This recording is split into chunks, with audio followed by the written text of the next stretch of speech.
So you got a new game for your Xbox 360, and you took all your friends to your house to play, but got the red ring of death. And that's why on this episode of Bootlegged, we're going to show you how to fix the problem that's plaguing all the Xbox 360s.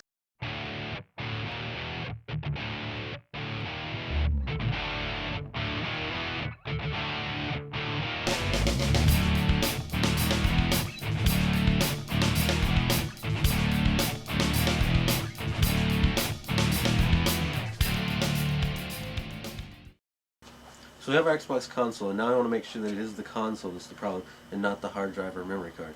So you want to remove the hard drive and the memory card. Go ahead and power on your console.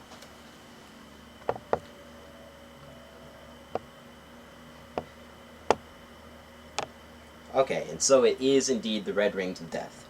And so there's a way you can figure out an error code that Microsoft uses for troubleshooting internally, and it will show up around this power button here if you hold the wireless sync button and press the DVD drive button.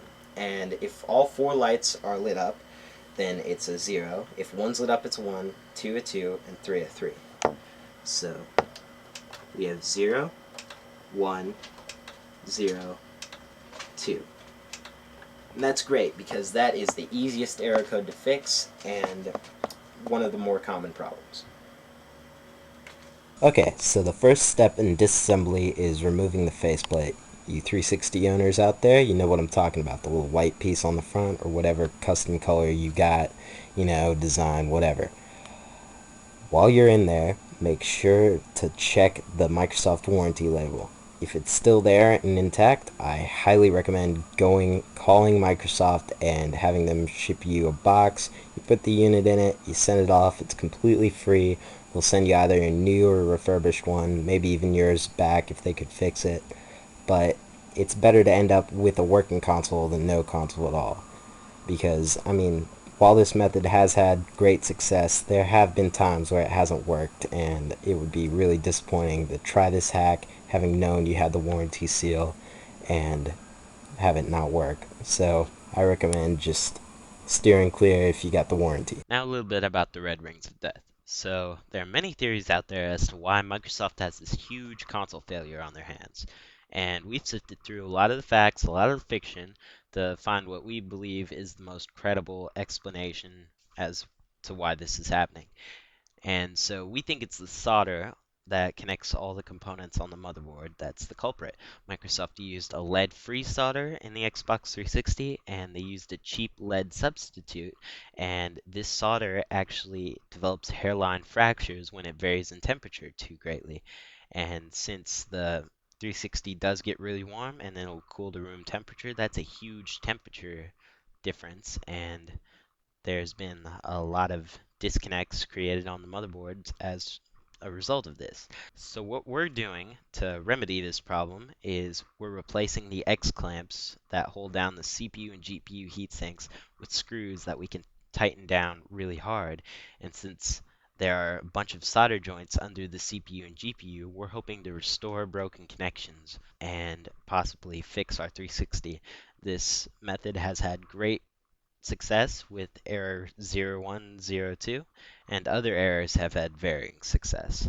If you'd like to learn more about the Red Rings of Death, I suggest checking out this forum thread. It's a bunch of guys gotten together and tried to solve this problem that is the Red Rings of Death. They've explained the error codes and different methods of trying to fix them. Probably the most popular method is the X-clamp replacement, but certainly check them out if you have an error code other than 0102 and help support the community.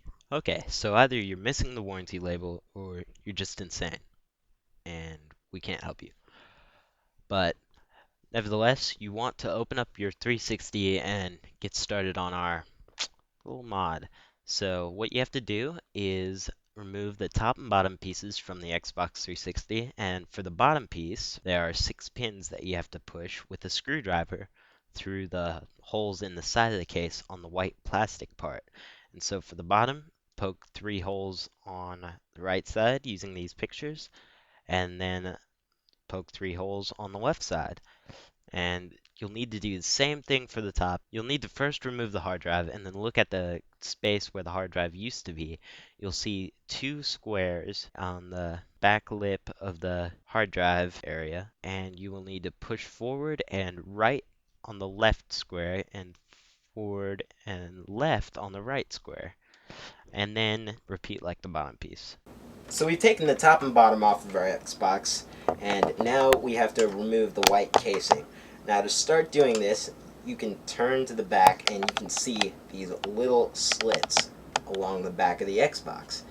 Now, this is where a paperclip really comes in handy. Especially the smaller the better. As long as it's pretty durable, it's kind of hard to poke these holes. It's also good to have someone to help you with this, so Garrett, you'll give that a little tension right there.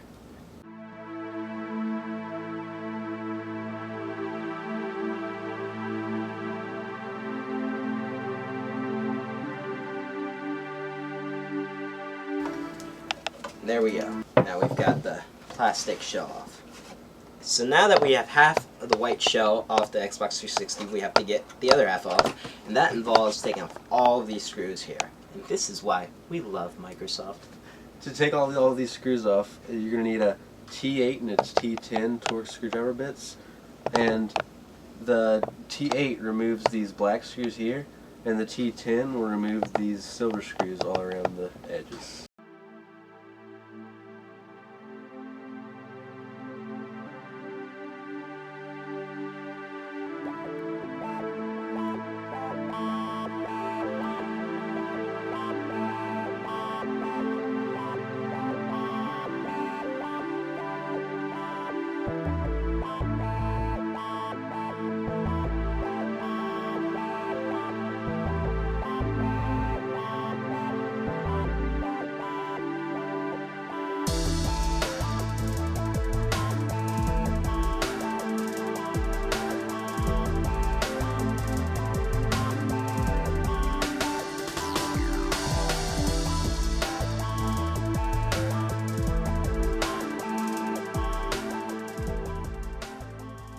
We have the Xbox and we're ready to take out the motherboard.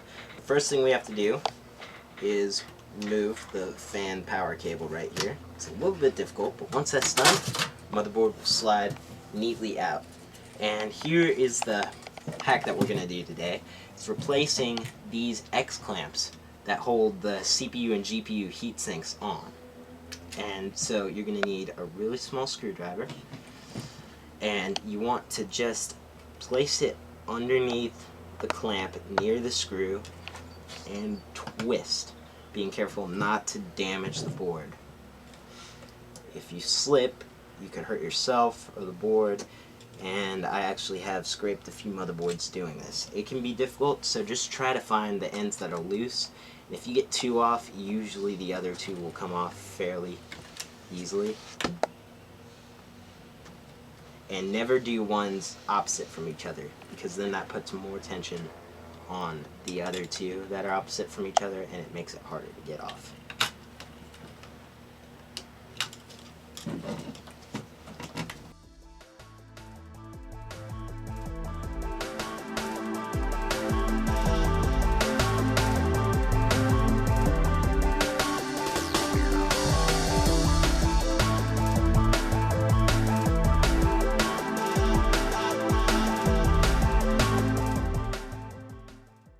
Now that we've removed the heat sinks, we're going to need to take off the screws that the X-clamps attached to. To do this, you're going to need a 6.5 millimeter socket.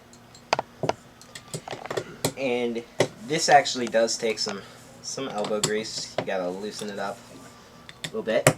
And try not to touch the thermal compound, that's the gray stuff on the heatsink, because that actually we will reuse when we put it back on. Some people recommend cleaning it off and starting with new thermal compound, but I read that there's not a big cooling difference, and really overheating is not a problem here.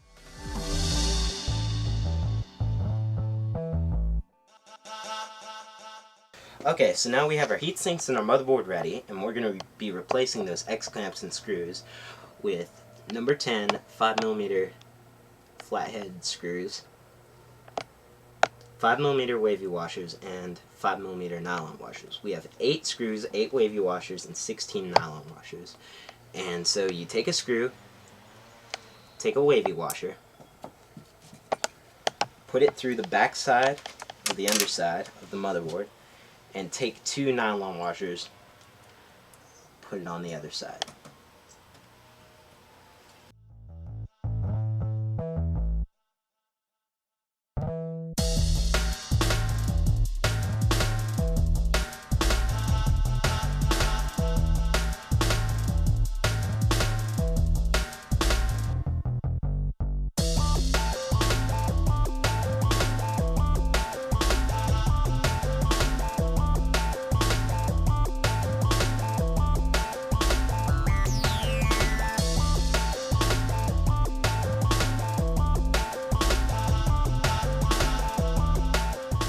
So we've hand tightened all these screws, and now we need to tighten all of them up to where the wavy washer is almost flat against the back of the motherboard. But you don't want to go inhumanly tight, just because you can cause other problems and other error codes can come up, and you don't want to put too much stress on the motherboard, and you really don't want to crack the motherboard.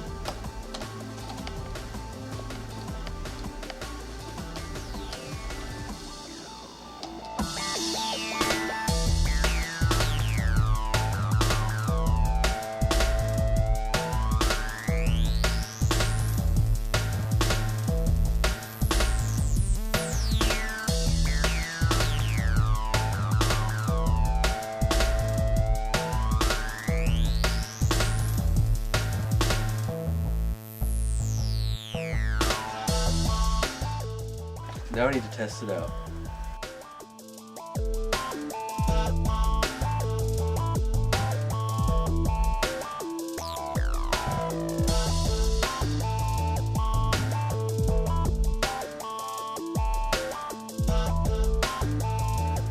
Okay, and so it lives.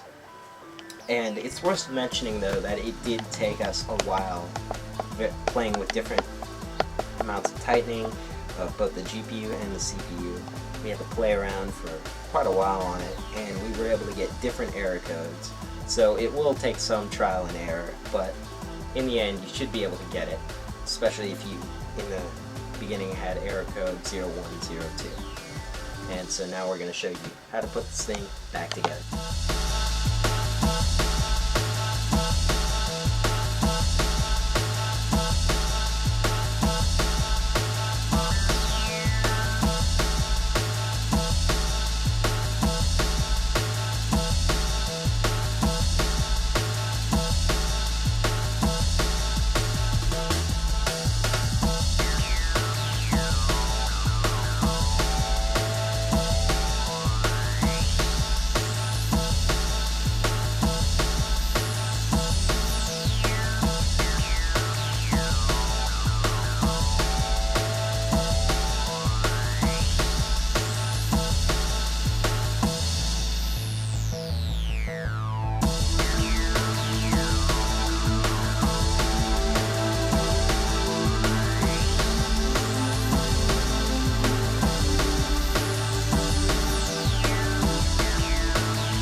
So we've got the Xbox back together and it's working, and so we're just going to cover a few things on how to avoid the red ring of death.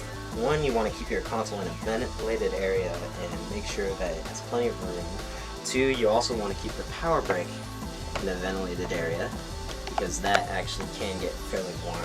And you want to make sure that you don't use Nyko's intercooler fan because it goes in through the power line in the back of the Xbox, and it actually robs your 360 of power, and when consumer electronics are robbed of power, they actually run warmer. You know, it seems kind of backwards, but it's the case. And that's it for this week's episode of Bootleg. If you want to email us, you can do so at bootlegged@area64.tv, and the forums are up. There's a link up at area64.tv, and so, I'm Nicholas Barger. I'm Chris Hunter. That's Bootleg.